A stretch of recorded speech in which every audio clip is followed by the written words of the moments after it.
yourselves and the media outlet that you are representing for our head coach and our student athletes. That'll help us set the ground on your questions and who you are and all that fun stuff. So our first question, Coach, is going to come to your left, about the third row, right there. Third row left. Bob Holliday, WRL.com, right here, Coach. How you doing? Your offense obviously is different than the one that was powered by Jay and Andre Williams. In your philosophy, last year you ran for 101 yards a game and passed for 284. In your philosophy, what would be the ideal run-pass balance? I don't know if there's any balance. I think going into each game, you kind of got to look at it, see who you're playing against, what scheme you're playing against, who are their DBs, how good is their front seven. I don't think we need to put a number on that. When I was in the National Football League, one of the biggest things for me was the NFL pass game was really hard to defend. And that's what I wanted our offense to look like. Now, I want to run the ball. I think you have to run the ball, but I think you got to throw the ball to score points. I think that's very, very important. I think Frank Cignetti and our offensive staff have done a really good job doing that. I think we got a quarterback that can throw the ball, but we're also going to run it. We got a really good old line, a lot of experience coming back, and we got some good running backs. So to put a number on that's hard. I think you'll see us run the ball a little bit more, but we're going to throw the ball down the field, and we're definitely going to get better at doing that as well. Coach, right in front of you to your left. Dan Tortora, wakeupcalldt.com. Coach, your first year at BC, pandemic year. So a very unique experience for you, to say the least. What can you take away from last year, and how do you assess a year that was so unique and so different as you're trying to obviously build a new era at Boston College? Yeah, good question. Really unique. I basically get the job, and all of a sudden we're all sent home. You don't really get to know your football team. You don't really get to meet them, spend time with them. You get to know them on Zoom, and you do the best you can. You don't know if you're going to play a real football game. You don't have a team meeting room. It's the first time in front of media like this probably since I've been a head coach. So it was different. Here's what I took away. We got a bunch of guys who came together, and they didn't make excuses. And we had over 8,000 tests, and up until the last week of the season, we didn't have one kid test positive. We had a bunch of guys who were told they wouldn't be able to do something, and they proved that they could. When you coach football or you play football, you deal with adversity, and usually it doesn't come right away. For our guys, it came right away. For our staff, it came right away. And our guys decided to get together and sacrifice. And we didn't miss a game, we didn't miss a practice, and we were competitive. And our guys started to love each other and believe in each other. So that's what I take out of the pandemic. So it was hard, it was really hard, guys. I mean, like I said, I barely met the team and we were getting ready to play a game, but we didn't make excuses. And we got some great men and we got some great coaches. And I learned more about myself and more about our football team going forward because of the pandemic than I probably would have in 4 or 5 years being the head coach at Boston College. So I'm grateful for the men, I'm grateful for the leadership and Father Leahy and Pat Kraft and our coaching staff for what they were able to do in year one. And there's a lot of excitement right now about Boston College because we got some special players that you're going to hear from in a little bit. Coach, from the podium, scoring totals last year, BC was bested on average for the year by only 6 points. BC allowed 312 points, BC scored 306 points. How do you flip those numbers as you get ready for the season? Well, on defense, we got to get off the field on third down. I think that was the biggest takeaway looking back at our film. We didn't give up a lot of explosive plays, which is a good thing. I'm a defensive guy, and I believe you have to eliminate the explosive plays. We've got to get off the field on third down, and we have to play better in the red zone. And I think those are going to be keys. I think what you're going to see from us is with really a limited spring football and limited training camp, we're really vanilla. And I think Coach Lukabu is a really good defensive coach and a great coordinator, and we got a great staff. And I think you're going to see some new things on defense that are going to help us do that. But we're going to eliminate explosives. We're going to play better on third down. We're going to get better in the red zone, especially in that low red zone area. Following up from the podium, you mentioned third down. Offensively, you converted 44% on third down. Was that a good number last year? Obviously, the number could be higher, but how did 44% feel with third down conversions on offense? Good starting point, but we'll get better. I think we found ourselves behind the sticks a little too much, meaning there's too many 3rd and 7, 8, 9, 10. We're going to run the ball better this year. I think we'll have more of an identity who we are running the football. I think that's what spring ball was all about. And being able to run the football is going to get us into more manageable situations. 3rd and 2, 3rd and 3, 3rd and 4. And then you got a quarterback who can throw the ball down the field, make all the throws, stay in the pocket. But what you're also going to see is we have a quarterback who's 225 pounds that can run the ball. And when you can do that on third down, it's hard to stop when you get into those 3rd and shorter and 3rd and medium situations. Let's go to your left, third row, right in the middle. Bob Holliday, WRL.com again. Since the left-footed David Gordon kicked the famous field goal to beat Notre Dame, place kicking has been a kind of a spotty thing at Boston College. But this year you have one of the ACC's most accurate kickers in Aaron Bumeri. Talk about Aaron and what he means to your team, to your offense. I'm glad you brought up Boom. I am. I appreciate you asking that question. You know, a lot of times it's about the quarterback and the guys who protect the quarterback, or about the guys who sack the quarterback. So to bring up a kicker and Boom, I appreciate that. I'm really grateful he came back, and I wasn't sure if he was going to. He had a game-winning kick for us last year. He had some big ones in some really big games. I think he only missed 2, and truthfully, I think I put him in bad positions on those kicks, so I'll take the blame for those. And I told him that. Boom's a guy I trust. Boom's a guy that I'm going to be able to go to this year and say, hey, what do you think, man? Ball's on the 36, 3rd and 9. You want to go for it? Because I trust him and I believe in him. And I'm really excited that he's back. You know, I'll tell you this much. I've been a defensive guy my whole life, so usually I didn't pay much attention to the kickers. You don't pay much attention to the kickers until you become a head coach and you realize how important that kicker is. Now that guy's one of my best friends on the team, so I'm going to make sure I treat him well. Coach, to your right, about 5th row in the middle. Ewan McCreath, Herb FM Sports Radio. Coach, can you talk a little bit about Phil's development and comfortability in your system, and maybe touch on one thing, one aspect of his game that you're looking for him to improve on this season? It's confidence. I mean, he's so talented. He can throw the ball all over the field. He's big, he's strong, he's hard to sack. He sees it, he can process. Here's what I saw of him in spring this year. All right, and you can ask him because obviously he's here and he'll probably do a better job answering this question than I will. I saw confidence and I saw leadership coming in and out of the huddle as each practice went on. And I told him. I mean, there were some days I was like, man, this guy's getting better every day. Just by the way he called the plays in the huddle, because we still huddle. You know, we're kind of different. We don't sit there and signal everything. We actually get in a huddle. The way this guy breaks the huddle and walks to the line and approaches it, you can just see the confidence building and the leadership coming out of him, which is what excites me. And then the other thing with Phil is, think about this. The guy hadn't played since his senior year in high school. He comes to a new team, doesn't know the team, in a harder than me, guys. I mean, I'm the head coach trying to figure this out. Imagine you're the guy playing quarterback and guys from Clemson are trying to knock you out. I mean, I didn't have to get hit. So here this guy comes in, really without a spring ball. Training camp was kind of every other day we were practicing. So does he know the offense well enough to do it in his sleep? Probably not. And he goes out and plays the way he did. I mean, that's why I'm so excited about him, how hard he works, the leadership, the confidence. But confidence and leadership is what I see, and I'm really excited about it. Coach, from the podium, you've obviously coached with crowds. You have now coached without crowds. Is coaching affected whether or not you have a crowd or not? Well, I've never been a head coach with really a crowd before, so that would be interesting. You know, I'll tell you, every game, this is where my mind would kind of play tricks on me. Every game I'd run out of the tunnel, right? And I'd get so worked up and so excited, and the smoke would clear, and my mind would play tricks on me, and I'd look for people, and they were the damn cardboard fans every single time. And I swear, guys, like the smoke would be there, and I'm like, here they are, and then it was the cardboard again. So, I don't know. When you put on the headsets, you kind of forget. The only part that was weird is after the game, there's no traffic on the way home. You know, so it would probably be a lot more fun knowing that my wife and kids and family and parents and all their parents can come to the games, and I'm excited about that again. But once the helmet's on and It's football. But for the fans, for the families, I can't wait. I honestly can't wait to run out of the tunnel, whether I'm getting booed by another crowd or applauded by ours.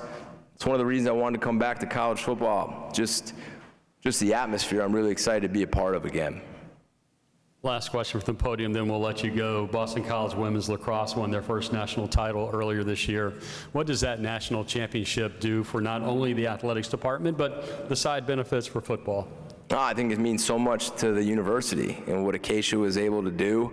I mean, I found myself going to a lot of those games, bringing my kids and my wife to a lot of those games, seeing Charlotte North just tear it up. I want to see maybe if she's got any interest in playing for us. I mean, she's incredible.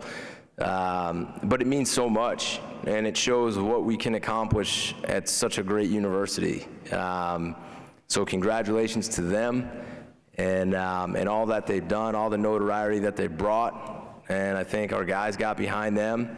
The cool thing about Boston College is this. It's such a good community feel where all the teams kind of get together, coaches go to the games, the players go to the games. So it was a lot of fun for me to get to experience and be part of that. So congrats to them. Coach, thank you. We'll ask you to switch places with Zion. We'll bring him up for a few minutes. All right, thanks, guys. Folks, same routine. Please identify yourselves, even if it's a bit of a reintroduction here during this session to Boston College. That would be great. Zion, as you get ready, we will start first row right here in front of you. A little bit closer to the mic, too, please. Okay. Yes, sir. Zion, Dan Tortora, wakeupcalldt.com. You just heard Coach speak about the team, the situation, and kind of going through the pandemic year and whatnot.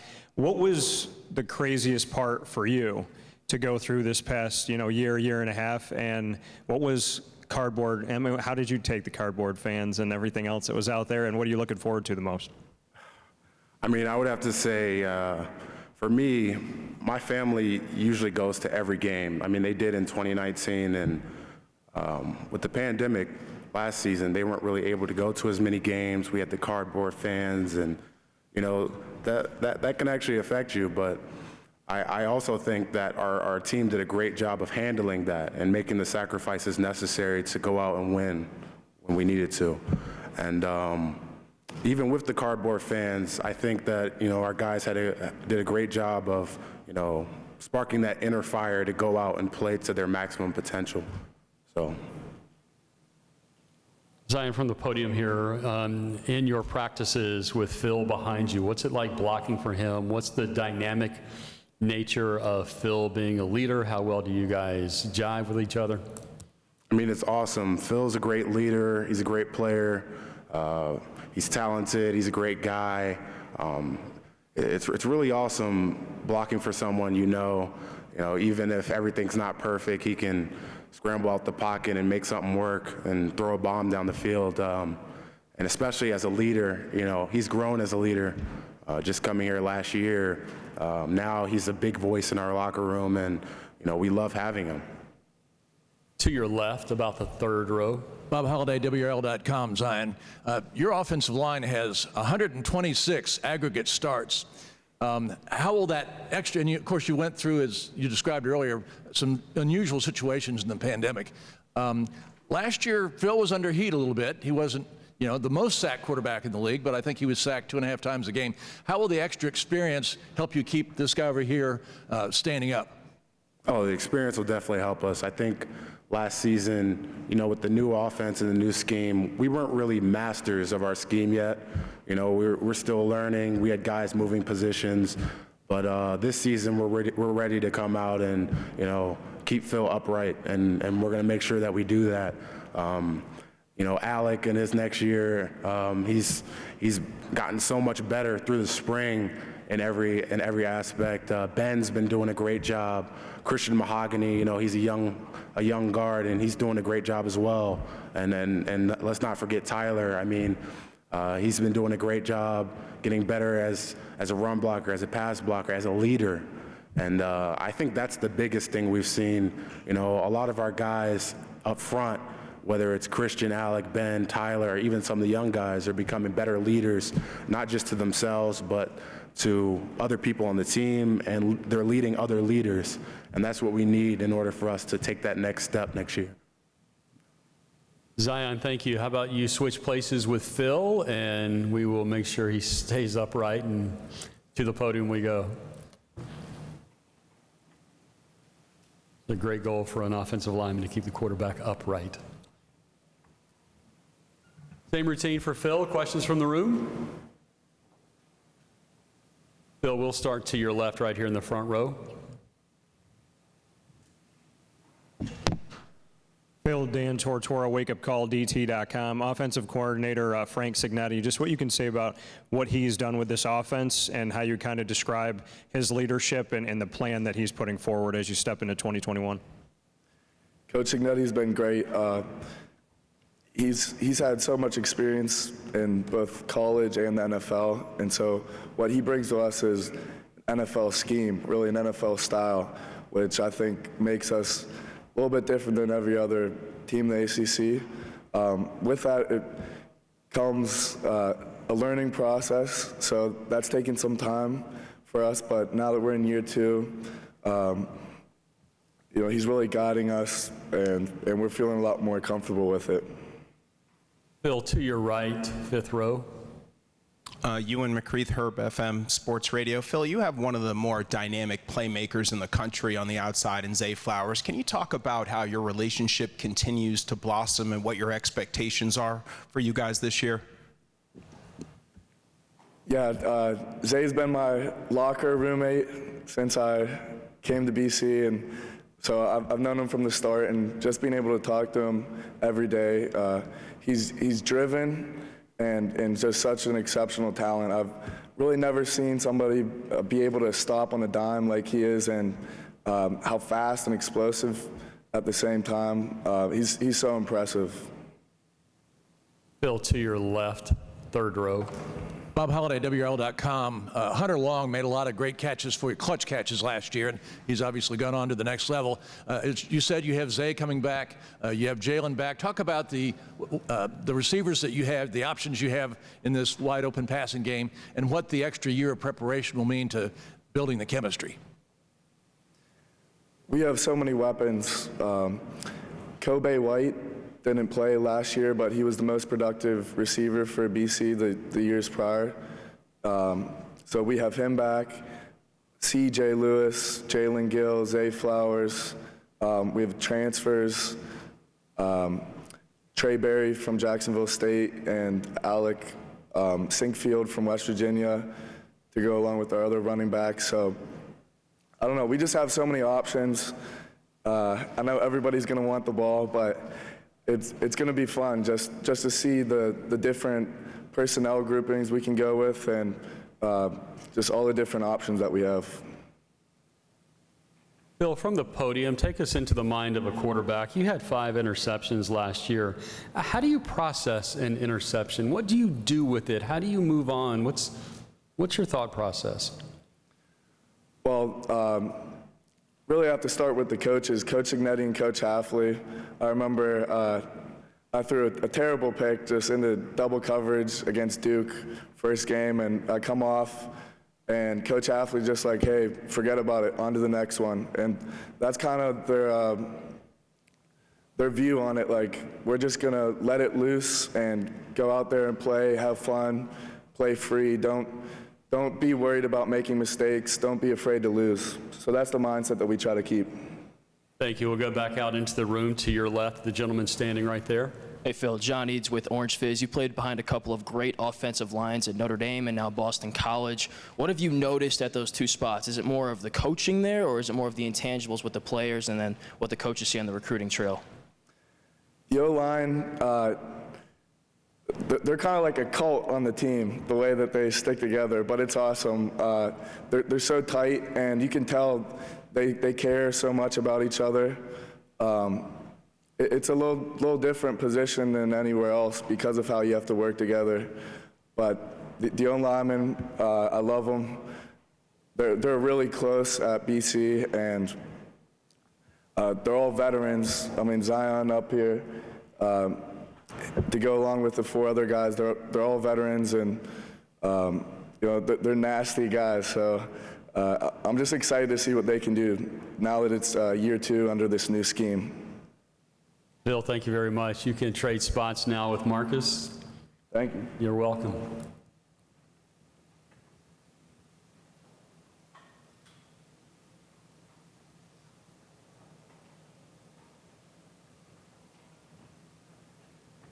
Marcus representing the defense for the Eagles. Who would like the first question from the room? Marcus, we'll ask it from the podium. What does coach's NFL experience, how does that help this team? I think it goes a long way. Just from the tape we watch, I mean, even with my position coach, Coach Ogobasi, we're always watching NFL tape, and it really just shows you that the techniques they're teaching us are taught at the next level. So there's more buy-in from players, and because we know that what they saw and what they're teaching us is used at the next level. So I think it goes a long way, and plus he just has so much experience from the next level, and the kind of defense we're running is really different from what other colleges run. So I think it's excellent. As we get your second question ready, if you would take about a half step towards the podium. Thank you, sir. So third row to your left. Bob Holliday, WRL.com. Marcus, last year Boston College forced 21 turnovers. I think 6th against the run, 10th in pass defense efficiency. As a unit, what are your goals this year defensively? What do you feel like you need to improve? I think we need to improve on taking the ball away also. We had a couple good games that we took the ball away like 3 or 4 times, and that's great, but it has to be every game. And we really put an emphasis on that during practice. You know, we're always doing takeaway circuits, and for each position, so the secondary, linebackers, and D-line, whoever gets the most takeaways at practice gets to wear black shirts at practice. So it's kind of incentive there to take the ball away. And I think we just need to improve on, like Coach Haf said, getting off the field on 3rd down, and personally, rushing the quarterback. So we got to get there and get the quarterback on the ground. So Marcus, we're going to go to the right. The gentleman with his hand up in the air about the 7th row. Jim McGovern, an alumni who snuck in, is not supposed to be here and is probably going to be thrown out by security shortly. Can you talk about the player protection rules and how that's affected the defense maybe the last couple of years, things like targeting? BC's generally been historically known as a very good-minded team, not nasty players, but I've seen a couple of instances last year of calls that were made. Can you talk about how those player safety rules have affected your defense? Yeah, I mean, we're always teaching how to tackle properly and not targeting for the head and stuff like that. So I mean, we're always working on tackling correctly. So I mean, it's something we work on, and you know, it's obviously affected the game a lot with people being out and getting suspended and stuff like that. So we're very aware of that, and I mean, we probably had a couple people affected by it, but I mean, we're always teaching how to tackle safely and following the rules, and I think it's good for the game. So To your left, Marcus, right in front of you. Dan Tortora, wakeupcalldt.com. Marcus, how would you describe on and off the field your head coach? I really feel like he's the same guy on and off the field, and he's always going to keep it real with you, tell you the truth, and he's always going to motivate you. And I love what Coach Haf preaches. You know, tough love, compete, and being for the team. So it's always sacrificing towards a bigger goal. It's always good to be a part of something bigger than yourself. So really that belief, and he's really instilled confidence and belief in everyone, and I think that's gone a long way, and it'll show up this season. So. Marcus, from the podium, I know I'm taking a risk of putting you on the spot, but you talk about being bigger than yourself. BC is very involved with team impact up in the Boston area. Can you speak to your experiences with team impact? Yeah, so recently we just had a kid join us, and it was amazing. You know, the whole team showed out, and we didn't all have to come, but everybody came, and it was really overwhelming for him, and he loved it. And actually, he comes around a lot. So you know, we were working with him on the field before. Quarterback Dennis was throwing with him, and Phil was there throwing with him too. So it's really good, and I think it's for a really good cause, and it goes a long way for him and for his family, and even for us too. You used the word overwhelming. Why was it overwhelming? Just to see his expression, you know, he wasn't really expecting that. I think he was expecting a little smaller get-together, and really the whole team showed out. I mean, we have great guys on the team, so everyone showed out and really showed him love, and he really felt a part of the team. So, thank you. Anything else for Marcus today? Marcus, thank you. Boston College, good luck this year. Thank you very much. Appreciate it. Folks, NC State is due up in the room.